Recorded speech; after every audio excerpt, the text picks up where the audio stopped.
So just a few updates today. We went over a lot of stuff at the annual meeting back in January, and we've been plugging away at getting our Plainfield project up and running, and working on things related to the NIP/NARP. So we'll just provide a few updates and get everybody out of here in a fairly timely fashion today. So the first thing is, there's any questions around the minutes from the last meeting. This is your time to speak up. Otherwise, if I can get a motion to approve minutes. I'll make that motion. Okay, I got Randy and I got Scott. Launch our poll.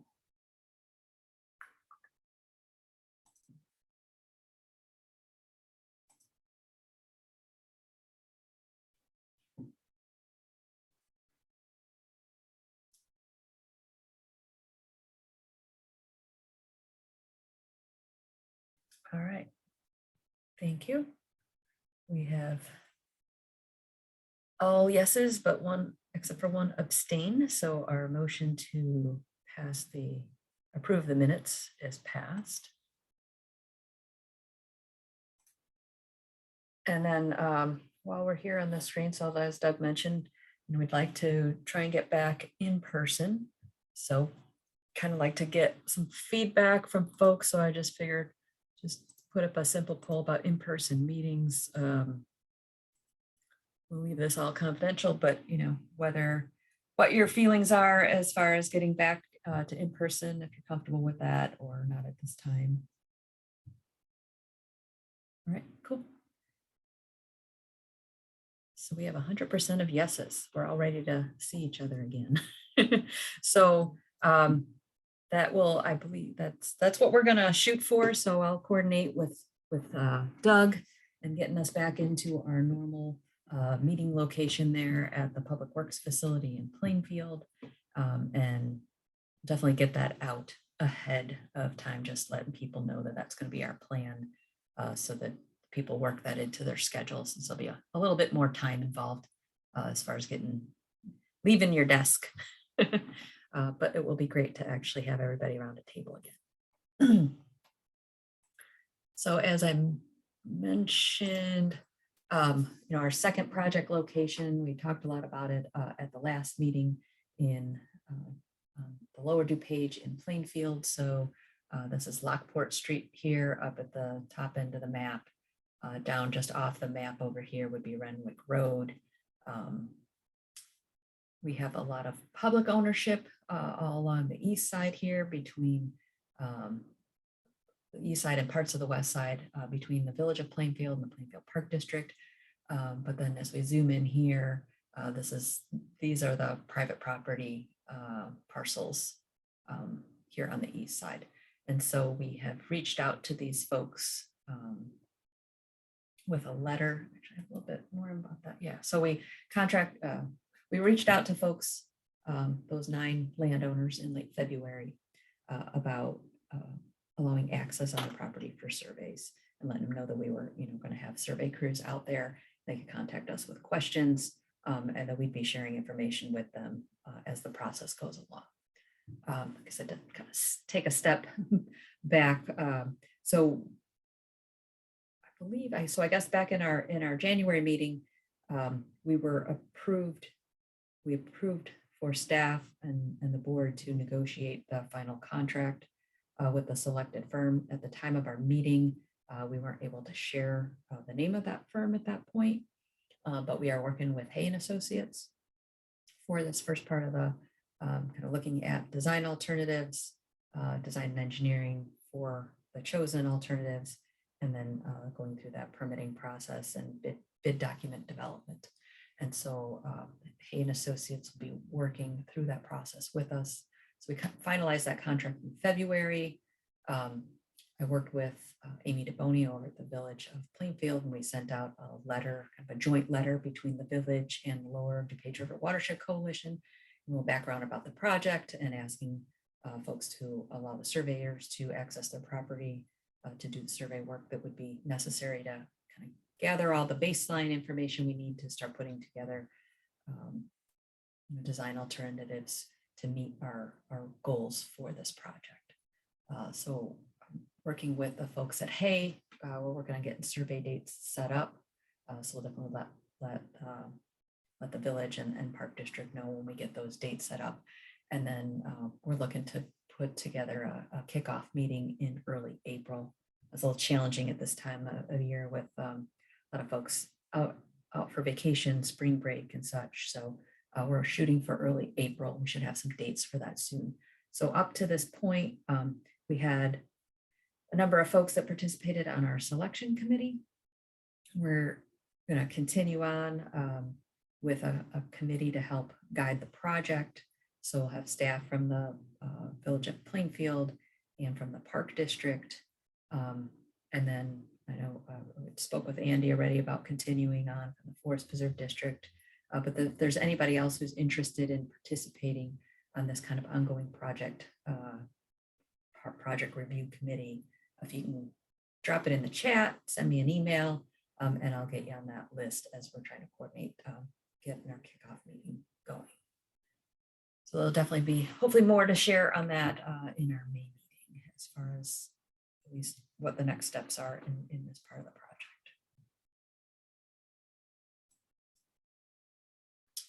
Right, moving on. So the special condition that is in all of our wastewater treatment plant permits that relates to being a part of the Lower DuPage River Watershed Coalition, and there's the list of projects and things that are all laid out in there. There is a requirement for an annual report that's due at the end of March every year, and staff. Mostly Dina has really been working on this and a lot of input from Stephen and Alex on the staff. And I've contributed the parts about the projects related to the Lower DuPage. I've put together the annual report. And so there's just going through some final review, but that annual report, it's done in conjunction with DRCW and the Lower DuPage. So it covers the entire DuPage watershed as well as Salt Creek. And that will be submitted to IEPA on behalf of all of our permit holders. And then we will also provide a copy of that report for your records, as well as get it posted up on the website. And so we have, just kind of following the breadcrumbs here on the website. So if you go to the Lower DuPage, if you click up here, go into the Lower DuPage River Watershed Coalition page, and then we have this you'll see our work. If you click on our work, there'll be a page, there'll be a little square that says reports and resources. So we have all of our past reports posted up here, both the special conditions report and the ILR 40 activities reports. So those are always available. As soon as we have the new updated versions of these reports, those will also get posted here. If there's any questions, feel free to contact me about that. Kept this slide from our last meeting, sort of as a placeholder, but a lot of the modeling is, there's a number of results that have come out of the modeling, and there's going to be a number of discussions related to the results of that modeling and how that fits in with developing our phosphorus target for the NARP. And there are 2 meetings, posted them here, I'm on the next slide, that really for those who are interested in knowing more about how the modeling results came out and what they mean. There's 2 meetings in April the DRCW is holding. So a number of you are participating normally on the projects committee anyway for DRCW, but Dina said that the notice went out to all of the permit holders in the Lower DuPage as well as DRCW members for that April 12th projects committee meeting. I definitely recommend that all permit holders have somebody on your staff participate in that meeting. Tetra Tech is going to be presenting at both of these meetings, but it's really going to get into the in-depth kind of discussion around the modeling at the April 12th meeting. And then at the DRCW member meeting, Tetra Tech is going to come back and give more of an overview of the model and really just focusing on the kind of specific results and what they mean related to putting together our target for phosphorus and the NIP and that. So if you can't make it to the 12th, definitely shoot for the 27th for the member meeting. But if you're interested in really the details about how the modeling runs were ran, definitely plan on attending the meeting on the 12th. And if you didn't get an invite or you can't find it, let me know and I can get that out to you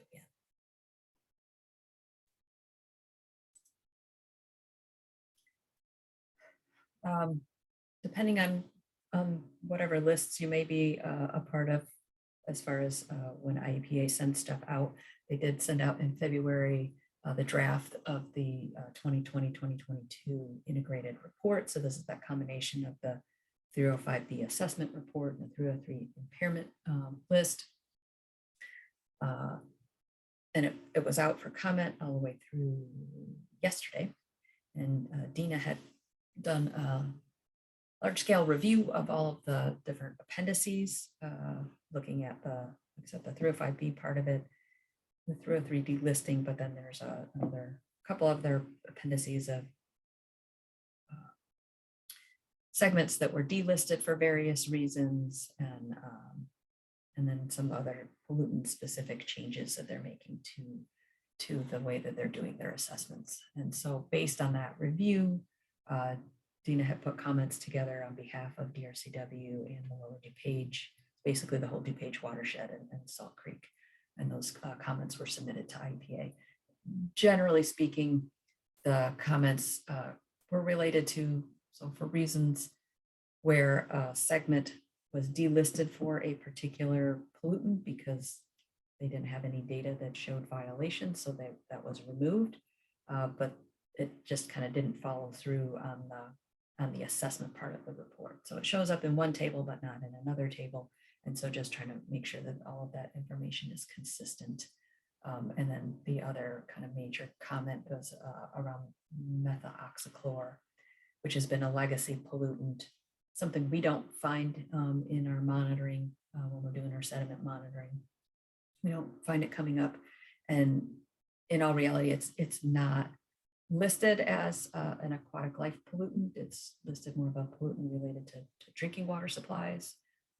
So it's a comment that Dina has put in her comments for a number of years. And it's just something that kind of we'd like to see cleaned up on this report.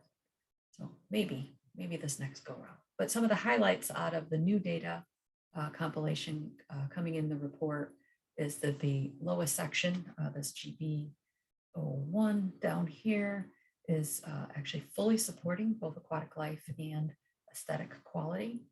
So that is an improvement over from last year. So that is a big accomplishment, or at least a good result. And then this section up here, this blue section, GB16, this is the section that had the TMDL, the most recent TMDL that was for dissolved oxygen and fecal coliform and chlorides. It was delisted for dissolved oxygen. So in the reporting period of 2015 to 2019, they did not record any DO violations. So DO was removed as a cause for impairment. And so the result of that really is that the TMDL that was completed for DO for this section really is no longer needed because it's no longer considered impaired by DO. And then we have two other segments, a portion of the Lily Cache and a portion of Norman Drain that continue to remain in full support of aquatic life. Dina has a great table that she put together, kind of combining a number of appendices really into one table focused on our watershed area. If anybody is interested in kind of digging into that and seeing it all summarized, let me know and we can share that with folks. there's a lot of information in there and some color coding, so maybe some questions, but if, particularly if you're looking for information, like if you were to be filling out like a grant application and you needed to know impairment status or assessment status, we kind of, what Dina put together has really summarized all of that. I know we're just getting out of winter, but we're planning ahead. We do have dates set for our next round of virtual. We will still be holding virtual trainings, winter de-icing trainings next fall. So we have 4 public road dates and 2 parking lot and sidewalk dates. We'll definitely kind of keep this in front of folks as we get into summer. Registration will likely open up by late July, early August through Salt Smart.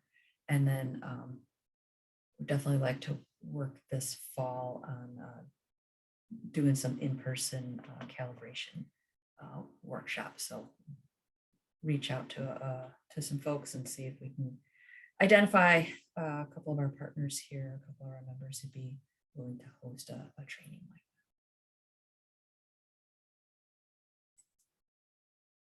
And we got our outreach updates. So I'm going to hand things over to Leah to kind of go through what we worked on this past spring and now into summer. All right, yeah, so we have some new outreach materials. Just a reminder that you can access them through our website. So you can go to ldpwatersheds.org/outreach, or if you're already on our website, you can find some links to those at the bottom of any page. And today I'm sharing the new summer materials, but it's not even the first official day of spring. So I thought I'd mention the spring materials again. This year we created some materials on river and pollinator friendly lawn care, as well as more native plant materials featuring our native plant garden design project. You can see on the right, we have also some resources on proper paint disposal and vehicle fluids and leaks. So that kind of thing. So you can find those on our website. Our new materials that we're featuring are for summer, but a lot of them apply throughout any time of the year. So we have at-home car washing, green infrastructure, and kind of talking more about managing stormwater in our communities and at home. River responsible, how you can be care for the river, how you can be respectful of people who live along waterways, and then some more resources on rain barrels. So we have blogs on those, and then we create these social media graphics, but you can also use them on your website, in your newsletter, and they go along with the blog post topic. And then we created this little rain barrel sale flyer. So if any of you have rain barrel sales going on, but if you don't, the Conservation Foundation helps coordinate rain barrel sales. So you can let me know if you'd be interested in getting rain barrels out to your residents, and I can connect you with someone here that can help you with that. And we have different graphics, blog posts, frequently asked questions guide, things like that to help you get more rain barrels out to people. Yeah, and some of the other topics that we had added earlier this, well, as part of this year's work that Leah went over, like the car washing and the proper, paint disposal and things like that. As we were reviewing the ILR 40 draft that came out earlier this year and kind of looking at the specific list of topics that they wanted all MS4 folks to be, talking about, we kind of looked through the topics that we had already covered and kind of picked up topics that we hadn't covered yet. And so that was really kind of the impetus for doing, like, particularly like the car washing one, paint disposal, and then starting to talk about green infrastructure. And so some of that's like car washing is a pretty straightforward, like there's not a whole, like, well, we have the one blog article, we got the, social media post, but it's that's not a huge story. Whereas the green infrastructure, we're looking at trying to build on that one over time, over the next several seasons. So we started out with kind of a general, what is green infrastructure, and gave some examples, and then we're going to build on that each season with, highlighting a particular type of green infrastructure, like, permeable paving or rain garden or a green roof or things like that. So that was kind of the impetus for that, so that we could really be able to check off all the boxes for the MS4 topics. Yes, and we definitely take input from any of our members. So if there's a topic you don't see, or maybe you want a different angle on something, or you need any customization of any existing materials, definitely reach out to me. Also, as the weather is getting nicer, more people are out at parks and preserves walking their dogs. So it's just a good reminder to tell them to scoop the poop. And we still have our pet waste materials, which are our signs. They're still available, and along with a lot of digital resources if you want to do kind of like a social media campaign on that too. Yeah, and we've been able to actually work with a number of different homeowners associations. So if you have HOAs in your community that might be interested in these signs, and we still have some of the dispensers available, we'd be happy to share these with those homeowners associations. So, whether you can just direct them to us. I know we've actually worked with one of the property management companies that manages several HOAs. They got signs for one of them, and then started looking for different places where they could use those signs in other HOAs. So anybody that has any kind of a trail system where people are walking their dogs, we're happy to share these signs. I'll do this one, Leah. So last summer we had started with our River Responsible campaign, and Leah had put together the poster, and we had the number of social media posts in that. We have a new blog article Leah mentioned for this year that's kind of a pre-season, like, hey, as you're getting ready, remember these things. But we're looking to build on that project this summer.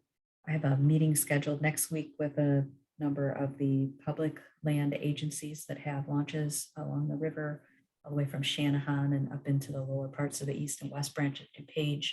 So we're going to be talking about how we can work together with messaging to just help everybody enjoy the summer. So we want the people out there paddling to enjoy the summer, but also the people who live along the river. And so that was kind of the part of the impetus for the whole River Responsible campaign. So, being respectful and responsible for the things that are, the wildlife, other paddlers, adjacent landowners, things like that. So we've been holding meetings with the public agencies. We're going to hold a meeting next week to really kind of get into some of the details for the summer. We've been meeting with some private landowners, getting input from businesses along the river, getting input from paddlers. So if we're going to put outreach materials together, we want to model the positive. I want this whole thing to be positive. So we want to model behaviors that we want people that we want to see from people on the river. So I don't, this was never meant to be a list of like, don't do these things, but more of, being positive. And these are, kind of friendly reminders about things. And so if we're going to work on putting together some more signage, kind of making sure that it is helping to address things all the way around. So that was some of the discussions with the paddlers of, well, what kind of information would be helpful for you as a paddler to see, whether at a launch or along the way. And, from the public landowners, what kind of information do they want to be providing? We're hoping to take kind of the poster that we started with last year and use that as sort of a starting point, but then put together, really create something that would be meant to be a sign. Like this had not meant to be a sign. It was just really meant to be a poster. And so really to think about if we're going to develop a sign that might go at launches along the river. We'd have some consistency and figure out what other information that if this was posted at a launch would be useful. We have talked in the past about, trying to get signage along the bridges. So just at the very least of like labeling the name of the road that's on the bridge, because that help paddlers know where they're at. We're going to talk about that next week. And then one of the things that Lee and I have been working on is a sign that could be shared with private landowners. And so this is something through Conservation Foundation that, we'll be working on specifically with the public landowners to see if we can't put some funds together to create these signs for private landowners for them to be able to post on their property. And again, meaning for this to be positive. I mean, anybody can buy a no trespassing sign and put it on their property. But this is sort of meant to give a little different vibe of, enjoy your day and just please keep going. We'd have, picture this sign on the sign at the launch. So, if you see this, this is what it says. This is what it means. We didn't want to put a lot of words on the sign for the private landowners themselves, because if you put a lot of words on it, then people have to paddle up close to it to read it. And that may be exactly what you don't want. So trying to keep the message very, straightforward and simple. Some of the other things that we're working on is the potential of putting together some like mini cleanups. The Conservation Foundation for almost 30 years has been doing the DuPage River Sweep in DuPage County. But it's a single day event. There's a lot that goes into putting that together, which can be a little bit overwhelming. And so we're looking for smaller, easier opportunities to do river cleanups like throughout the summer. And we've been working with a few communities. The Conservation Foundation's been working with a few communities in the Fox River. And I think we have a good framework to share with others that we're going to talk about with the public agencies next week about doing, kind of smaller, almost more grassroots like cleanups that can be done throughout the summer. And then as Leah had mentioned, we've been working on the social media pieces. We're really going to try to put together a lot more options this summer for the River Responsible campaign, seeing as we have like 15 weeks between Memorial Day and Labor Day, and to have options that if we could be getting messaging out through various agencies on somewhat of a weekly basis or every other weekly basis, that we'd have a lot of materials available for folks and to really just kind of push the message about being river responsible, in sort of all its forms. Yeah, Doug, you got your hand up. I do. I was curious if there's been discussion signage relative or specific to each launch, such that the river users would have more information about maybe a green zone where they can get out of the river, so that they know where their boundaries are. Is that in the works, or is that being considered? So that's going to be part of our discussion next week with the public agencies. They're the ones that have the launches, and they're in previous discussions with them. There seemed to be interest in developing a consistent sign that over time we'd get potentially posted at all or most of the launches along the way. So that would, like I said, we'd kind of take the poster that we did last year and use that as sort of the starting point and do some rearranging, figure out what other information we need on there. Whether or not it'd be helpful, because it all depends on the size and everything. But the potential of like having a map on there where all the launches are, like I said, adding a picture, like if the private land sign, I don't know if that's exactly how it'll end up. Like right now, that's our kind of draft that we have in hand. But whatever we end up with for that sign, that would be included on the sign at the launch. So, if you see this sign, this is what it means. Please respect private landowners. This is not the place to get out of your watercraft. Keep going on. It's really hard to have a blanket statement about ownership, because some parcels go out to the middle of the river. Some of them stop at the edge. There's no consistency to it. So it's really hard to have a blanket statement about where those boundaries are. But, being able to identify where those are, and I don't know, maybe there's the potential of having a second sign that would go on the public lands, because, your launch may be at the upstream end of your property or the downstream end of your property. But, potentially having a simple sign like this that would be geared towards private or public lands, so that people know, where exactly the public lands start and end.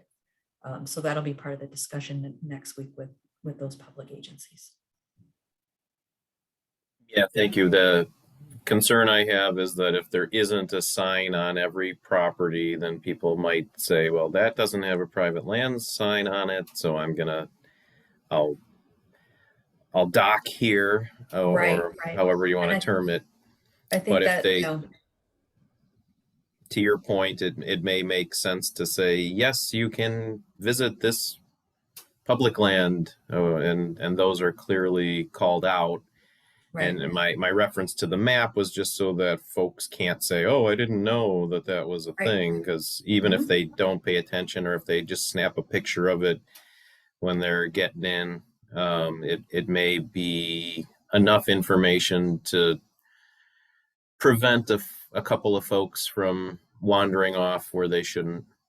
Right. And I think that, that definitely came up in some of our internal discussions of, well, if you don't see this sign, does that mean it's okay? And, the answer obviously to that is no, but how do you get that point across? And so that's where, we're gonna have to work with, at the sign that we would develop for the launches, we would, have some of that, like if you see these signs, these are, landowners that chose to, post this sign, but just because you don't see it doesn't necessarily mean it's not private.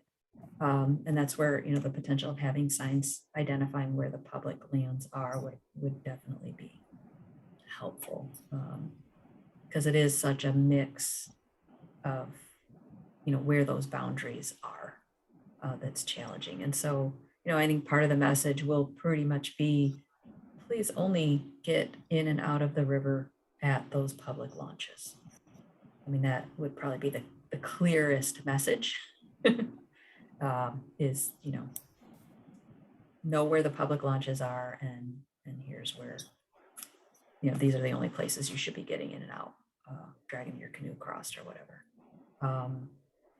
The other thing too, we wanted to kind of make sure that all of the public launches are actually like labeled on Google Maps. Like most of them are there, but like the new one in Lisle, I'm not sure if that one's actually labeled on the map or not, because for the most part, people still have their phones with them, even in their canoes and kayaks. And then, that'd be helpful to make sure that those are easily found if people are looking things up. But then also, do we incorporate a map into this sign? And so we'll be looking for that input from both from the public agencies, but also, in our discussions with paddlers, some of the paddling groups of, what would be useful for you if you were, getting into a river for the first time, what would be useful to know? Cool. Anybody else have any other questions? All right. So kind of the last of the slides that Leah has up there for reminders of just, we post this stuff on our Facebook page, via posts throughout the year, as providing examples for you all to either share from. We're starting to get a small following of folks for our Lower DuPage Watershed Coalition Facebook page. But if you haven't gone there and liked it yet, please do. All of our meetings get posted to the Will County Watershed's YouTube channel, as well as the videos and things that we do. We share this page with the Lower Des Plaines group as well, so you see their meetings are up there. And there's links to the meetings from our website. If you go into the lower DuPage section and then the part about meetings and minutes, so we get all our minutes posted there, and then the links to the recorded meetings as well. So as Leah mentioned, if there's any, if you have ideas about outreach materials, if you have questions, if you'd like to get something customized, please do reach out to Leah or myself. We're happy to help with those things. Yeah, we're available and always looking for ideas and ways that we can, be providing things in the best and most usable formats to everybody. I believe that's all I have. I don't know if there are any other questions out there from folks or not. This is your time to speak up. Otherwise, we'll go ahead and wrap up. Kind of remind folks, again, if you didn't get the invite to that projects committee meeting or you just can't find it, please let me know, because it's definitely an important meeting, particularly for our permit holders to attend. And if you can't make that meeting, the meeting on the 27th, the DRCW regular member meeting will be another good option. Doug? Yeah, I had another question. Yeah. And it actually harkens back to the Salt Smart presenters. Mm-hmm. I was curious if you have gotten a gauge of their thoughts of meeting in person. I know that's a long way off, but some folks are pretty in one camp or the other, and may or may not change no matter how much time passes.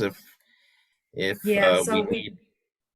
we've had some discussions amongst the coordinators. So, we're working in partnership with Lower Des Plaines, with DRCW, with the folks up in Lake County, and the Conservation Foundation. So, kind of all of us are working together to host these meetings jointly. And looking at feedback from the workshops last year, there still seems to be a lot of value in hosting them virtually. That are the number participation wise has definitely gone up. And while I know there are some folks who would like to see them in person, I think at this point this year they're all scheduled to be virtual. And what we were kind of thinking about was, how can we maybe do some more focused topic areas that we would do as in-person meetings. So in addition to the virtual ones, looking at doing some things in person. So calibration is definitely a topic that, being in person and being able to stand behind the truck and talk through that process is really valuable. So, we'd like to look at doing some in-person ones for that.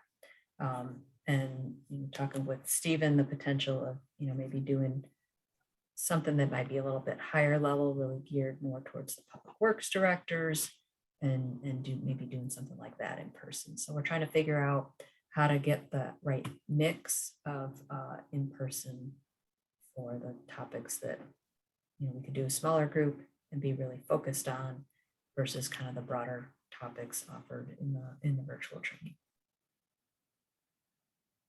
I believe that if I was looking at the budget numbers correctly, that the costs associated with the virtual certainly are more beneficial to the bottom line than the in-person meetings. Well, I don't think it's not a big deal. It's not a big number, but I mean, not so much. Yeah, not so much from our budget. Like our budget, because we get the registration fees and all that. I mean, we've done fairly well, especially when we're doing them in partnership with others, of covering costs.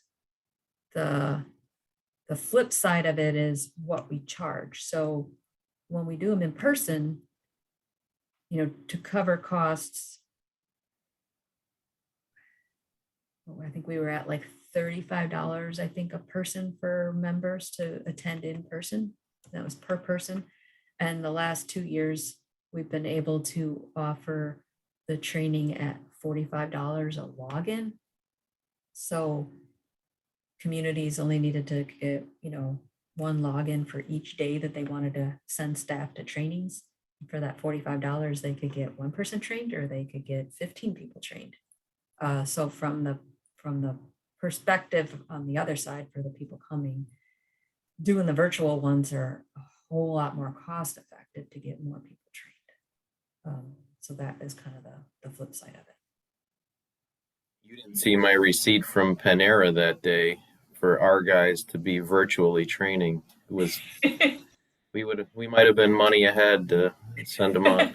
No, I'm joking. It's all fine. Yeah. So yeah, I think it'll definitely be something we're going to continue to talk about and figure out, for future years, about how we want to, how we want to offer these types of trainings. Is it worth always offering at least a few virtual trainings that have the basics? So maybe that's something that, like, you have new staff, that's what they attend, and then looking at what would be more useful for specific topics that we would focus on for the in-person stuff, and still doing that in conjunction, like with DRCW or other displays, and kind of pulling together maybe our expertise across those 3 watershed areas.